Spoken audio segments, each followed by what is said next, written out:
പുതിയ വീഡിയോ എപ്പിസോഡിലേക്ക് എല്ലാ മാന്യ പ്രേക്ഷകർക്കും സ്വാഗതം. ഇനി ഞാൻ നിങ്ങളുമായി പങ്കുവെക്കുന്ന ഡെയിലി അപ്ഡേറ്റ്സിലെ ആദ്യത്തെ അപ്ഡേറ്റ് അടുത്ത ആഴ്ച നടക്കാൻ പോകുന്ന NXT വീക്കിലി എപ്പിസോഡിലേക്ക് ഗംഭീരമായിട്ടുള്ള മത്സരങ്ങൾ കൺഫേം ചെയ്തതിനെ സംബന്ധിച്ചാണ്.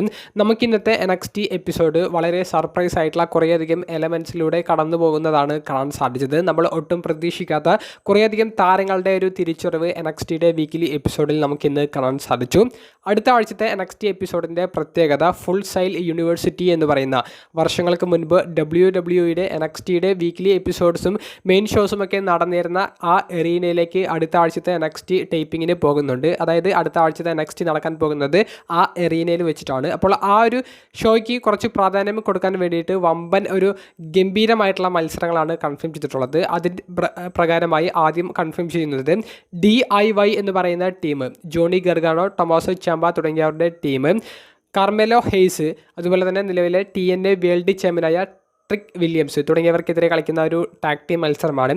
ഇത് മാത്രമല്ല NXTയിലേക്ക് ഇപ്പോൾ വർഷങ്ങൾക്ക് ശേഷം തിരികെ വന്നിട്ടുള്ള ടൈലർ ബ്രീസ് എന്ന് പറയുന്ന ആ റെസ്ലർ, നിലവിലെ NXTയുടെ നോർത്ത് അമേരിക്കൻ ചാമ്പ്യനായ ഈതൻ പേജിൻ്റെ ചാമ്പ്യൻഷിപ്പിനെ ചലഞ്ച് ചെയ്യുന്ന ഒരു മത്സരം കൺഫേം ചെയ്യുന്നുണ്ട്. നമുക്കിന്നത്തെ NXT എപ്പിസോഡിൽ ഒരു ഫ്ലാഗ് മാച്ച് കാണാൻ സാധിച്ചു. അതിൽ ടെവിയൻ ഹെയ്റ്റ്സ് എന്ന് പറയുന്ന റെസ്ലർ ഈതൻ പേജിനെ പരാജയപ്പെടുത്തിയതിനു ശേഷം ആ കനേഡിയൻ ഫ്ലാഗ് ഈതൻ പേജിൻ്റെ ദേഹത്തേക്ക് പുതപ്പിച്ച് കിടത്തുന്നുണ്ട്. അതിനുശേഷമാണ് ടൈലർ ബ്രീസിൻ്റെ സർപ്രൈസ് ആയിട്ടുള്ള റിട്ടേൺ നമുക്ക് കാണാൻ സാധിച്ചത്. തുടർന്നാണ് ഈ ഒരു ചാമ്പ്യൻഷിപ്പ് മത്സരം അടുത്ത NXTയിലേക്ക് വരുന്നത്. പിന്നീട് കൺഫേം ചെയ്തിട്ടുള്ളത് ഇന്നത്തെ NXTയുടെ മെയിൻ ഇവൻറ്റിൽ നമുക്കൊരു ഗംഭീരമായിട്ടുള്ള തിരിച്ചറിവുകൾ കാണാൻ സാധിച്ചു. നിലവിൽ ഫേറ്റൽ ഇൻഫ്ലുവൻസ് എന്ന് പറയുന്ന ടീം, അതായത് NXTയുടെ വുമൻസ് ചാമ്പ്യനായ JC ജെയിൻ്റെ നേതൃത്വത്തിലുള്ള ആ ഒരു ഫാക്ഷന് എതിരെ അടുത്ത NXTയിൽ മത്സരിക്കാൻ പോകുന്നത് Rhea Ripley, Stephanie Vaquer, NXT WWE women's ചാമ്പ്യനായ ടിഫനി സ്ട്രാറ്റൻ തുടങ്ങിയവരാണ്. അപ്പോൾ ഒരു 6 വുമൺ ടാഗ് ടീം മത്സരം, അതിഗംഭീരമായിട്ടുള്ള മാച്ചസ് ആണ് കൺഫേം ചെയ്തിട്ടുള്ളത്. ഇതുവരെ ഒഫീഷ്യലായിട്ട് കൺഫേം ചെയ്യാത്ത മറ്റൊരു മത്സരം എന്ന് പറയുന്നത് വുമൻസ് ടാഗ് ടീം ചാമ്പ്യൻഷിപ്പ് മത്സരമാണ്. നിലവിൽ ഇന്നത്തെ NXT എപ്പിസോഡിൽ നമ്പർ 1 കണ്ടൻഡേഴ്സ് മത്സരം നടക്കുന്നുണ്ടായിരുന്നു. മത്സരത്തിൽ വിജയിച്ചത് ദി കള്ളിംഗ് എന്ന് പറയുന്ന ടീമാണ്. അപ്പോൾ ഷാർലറ്റ്, അലക്സിയ ബ്ലിസ് തുടങ്ങിയവരുടെ കൈവശമാണ് നിലവിൽ വുമൻസിൻ്റെ ടാഗ് ടീം ടൈറ്റിലുള്ളത്. അതുകൊണ്ട് തന്നെ ഇവർ മിക്കവാറും ഈ കളിംഗ് എന്ന് പറയുന്ന ടീമിനെതിരെ ടൈറ്റിൽ ഡിഫെൻഡ് ചെയ്യുന്ന ചാമ്പ്യൻഷിപ്പ് മത്സരം കൂടി ഒരു സർപ്രൈസ് മാച്ചായിട്ട് അടുത്ത NXT എപ്പിസോഡിൽ നടത്തിയേക്കാം. അപ്പോൾ മുൻ താരങ്ങളെയൊക്കെ ഉൾക്കൊള്ളിച്ചുകൊണ്ട് ഒരു ഗംഭീരമായിട്ടുള്ള NXT വീക്കിലി എപ്പിസോഡാണ് അടുത്ത ആഴ്ച നടക്കാൻ പോകുന്നത്. അപ്പോൾ കാണാൻ പറ്റുന്ന കൂട്ടുകാരെ അടുത്ത ആഴ്ചത്തെ NXT ഒരിക്കലും മിസ്സാകരുത്. ഇത് മാത്രമല്ല കുറേയധികം സർപ്രൈസുകൾ വേറെയും നടക്കാൻ സാധ്യത ഉണ്ടെന്നാണ് കേൾക്കാൻ സാധിക്കുന്നത്. രണ്ടാമത്തെ അപ്ഡേറ്റ്, NXT അടുത്ത ആഴ്ച ഫുൾ സൈൽ യൂണിവേഴ്സിറ്റി എന്ന് പറയുന്ന പഴയ എറീനയിലേക്ക് തിരികെ പോകുമ്പോൾ അതിനെ അഡ്വർടൈസ് ചെയ്യുന്ന രീതിയിലേക്കുള്ള, അതിന് ഹൈപ്പ് കൊടുക്കുന്ന രീതിയിലേക്കുള്ള ഒരു വീഡിയോ പാക്കേജ് WWE പുറത്തേക്ക് വിടുകയുണ്ടായി.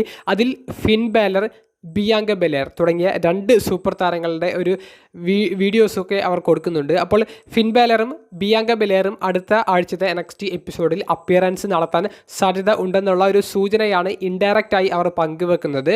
അപ്പോൾ നമുക്ക് ഒരു സർപ്രൈസ് ആയിട്ടുള്ള അപ്പിയറൻസ് ഈ റെസ്ലേഴ്സിൻ്റെ ഭാഗത്തു നിന്ന് കാണാൻ സാധിച്ചേക്കാം. മൂന്നാമത്തെ അപ്ഡേറ്റ്, WWEയുടെ ഡ്രാഫ്റ്റ് ഈ വർഷം നടക്കുമോ എന്നുള്ള കൂട്ടുകാരുടെ സംശയത്തെ സംബന്ധിച്ചാണ്. നമുക്ക് കുറച്ചധികം ആഴ്ചകൾക്ക് മുൻപ് കേൾക്കാൻ സാധിച്ചിരുന്നത് 2025 ഡ്രാഫ്റ്റ് നടക്കും എന്നുള്ളതായിരുന്നു. സമ്മർ സ്ലാമിന് ശേഷം നമുക്ക് എന്ന് വേണമെങ്കിലും ഡ്രാഫ്റ്റ് പ്രതീക്ഷിക്കാം എന്നുള്ളൊരു വാർത്തകളൊക്കെ ആദ്യം പുറത്തേക്ക് വന്നിരുന്നു എന്നുണ്ടെങ്കിൽ നിലവിൽ ഡ്രാഫ്റ്റ് 2025 നടന്നേക്കില്ല എന്നുള്ള ഒരു നെഗറ്റീവായിട്ടുള്ള ഒരു വാർത്തയാണ് നമുക്ക് കേൾക്കാൻ സാധിക്കുന്നത്. അപ്പോൾ ഡ്രാഫ്റ്റ് 2025 നടന്നേക്കില്ല എന്നുള്ളതിൻ്റെ സൂചനകൾ വർദ്ധിപ്പിക്കുന്നതാണ് സാമി സൈനെ സ്മാക്ഡൗണിലേക്കും LA നൈറ്റിനെ റോയിലേക്കുമൊക്കെ ഡ്രാഫ്റ്റ് ചെയ്തതിലൂടെ WWE നമുക്ക് മുന്നിലേക്ക് പ്രസൻറ്റ് ചെയ്യുന്ന ഒരു അവരുടെ പ്ലാൻ എന്ന് പറയുന്നത്. അതായത് ഒഫീഷ്യലായിട്ടുള്ള ഒരു ഡ്രാഫ്റ്റ് എപ്പിസോഡ്സ് നടത്താതെ ചില റെസ്ലേഴ്സിനെ കൂടുമാറ്റുന്ന രീതി, അല്ലെങ്കിൽ കൂടുമാറ്റാം എന്നുള്ള ഒരു തീരുമാനം അവർ എടുത്തു കഴിഞ്ഞിട്ടുണ്ട്. അപ്പോൾ 2025 ഡ്രാഫ്റ്റ് നടക്കില്ല. എൻ്റെ ഒരു അഭിപ്രായത്തിൽ റസൽമേനിയ കഴിഞ്ഞിട്ട് വരുന്ന ആദ്യത്തെ ആഴ്ചയിലോ അല്ലെങ്കിൽ രണ്ടാമത്തെ ആഴ്ചയിലോ ഡ്രാഫ്റ്റ് നടത്തിയാൽ അപ്പോൾ അതൊരു പുതിയ സ്റ്റോറി ലൈനുകൾക്ക് തുടക്കം കുറിക്കും. നമുക്കറിയാം റസൽമേനിയ പോലെയുള്ള ഒരു ബിഗസ്റ്റ് ഇവൻറ്റിൽ മെഗാ സ്റ്റോറിയൊക്കെ അവിടെ അവസാനിക്കുന്ന ഒരു സമയമാണ് എപ്പോഴും ഉള്ളത്. അതിനുശേഷം പുതിയൊരു സ്റ്റോറി ആരംഭിക്കുന്നതിന് മുൻപ് ഡ്രാഫ്റ്റ് നടത്തിയാൽ അവർക്ക് പുതുതായിട്ടുള്ള സ്റ്റോറി ബിൽഡ് ചെയ്യാനും അവസരം കിട്ടും. കൃത്യമായി എങ്ങനെ സ്റ്റോറി ആരംഭിക്കണം എന്നുള്ളതിന് കൃത്യമായിട്ടുള്ളൊരു ഉത്തരം കിട്ടും. റെസ്ലേഴ്സിൻ്റെ ക്യാരക്ടർ ബിൽഡ് ചെയ്യാനുമുള്ള ഒരു അവസരം കിട്ടും. അപ്പോൾ റസൽമേനിയയ്ക്ക് ശേഷം ഡ്രാഫ്റ്റ് നടത്തിയിരുന്നെങ്കിൽ അതിഗംഭീരമായിരുന്നു. പക്ഷേ എന്തുകൊണ്ടോ ഈ വർഷം ഡ്രാഫ്റ്റ് ഇല്ല എന്നാണ് നമുക്ക് അറിയാൻ സാധിച്ചിരിക്കുന്നത്. മറ്റൊരു അപ്ഡേറ്റ് WWE ചരിത്രത്തിലെ ഏറ്റവും ഫണ്ണിയസ്റ്റ് ടീമും പിന്നീട് ഇവർ തിരികെ വന്നപ്പോൾ WWE ചാമ്പ്യന്മാർ വരെ ആയി മാറിയ ടീമുമാണ് 3MB എന്ന് പറയുന്നത്. Heath slider, Jinder Mahal, Drew മാക്കിൻഡയർ തുടങ്ങിയവരുടെ മൂവർ സംഘം.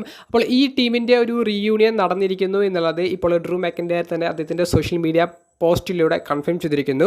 Heath slider, Jinder Mahal, Drew മാക്കിൻഡയർ കുറച്ചധികം നാളുകൾക്ക് മുൻപ് ഒരു റീയൂണിയൻ നടത്തിയിട്ടുണ്ടായിരുന്നു. അന്ന് ജിന്ദർ മഹലിൻ്റെ വെഡ്ഡിങ്ങിനോട് അനുബന്ധിച്ചായിരുന്നു റീയൂണിയൻ.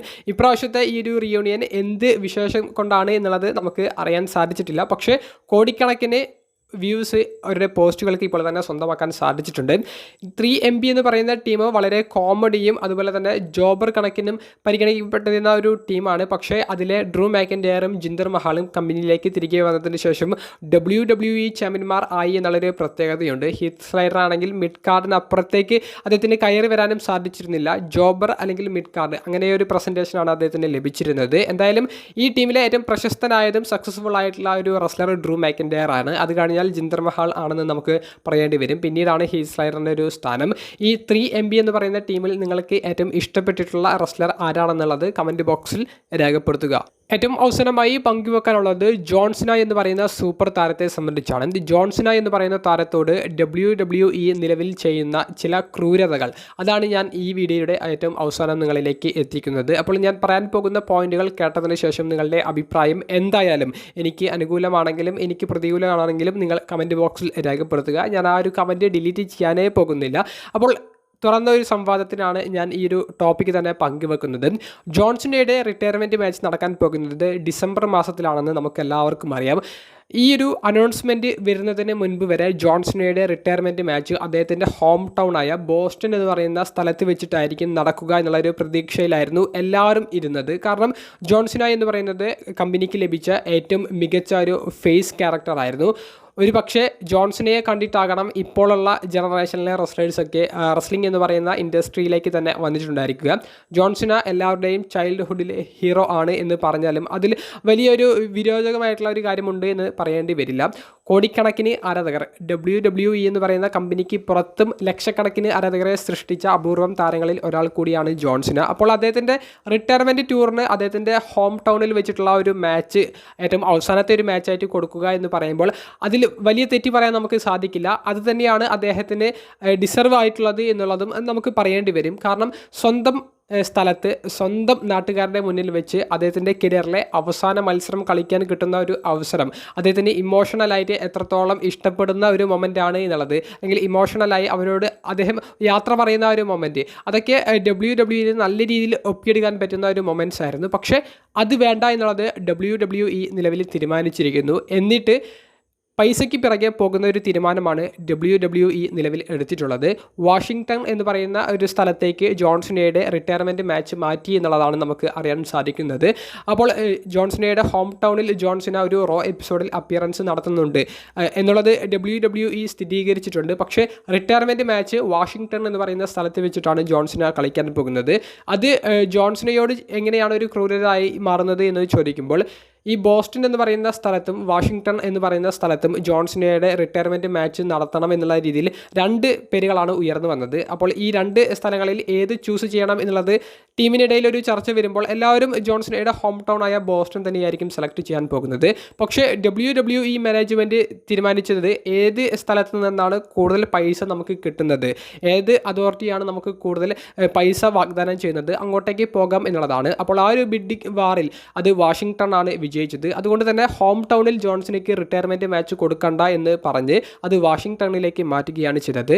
ഒരു സൂപ്പർ താരത്തോട് WWE ചെയ്യുന്നത് ക്രൂരതയല്ലേ എന്നുള്ളതാണ് എൻ്റെ ചോദ്യം. കാരണം ജോൺസണയ്ക്ക് സ്വന്തം കാണികളുടെ മുന്നിൽ റിട്ടയർമെൻറ്റ് മാച്ച് കളിച്ച് അദ്ദേഹത്തിൻ്റെ ആ ഒരു ബൂട്ട് അഴിക്കാൻ കിട്ടിയ ഒരു അവസരം, അത് എല്ലാ സ്പോർട്സിലെ ആളുകളും കാത്തിരിക്കുന്ന ഒരു റിട്ടയർമെൻറ്റ് രീതിയാണ്.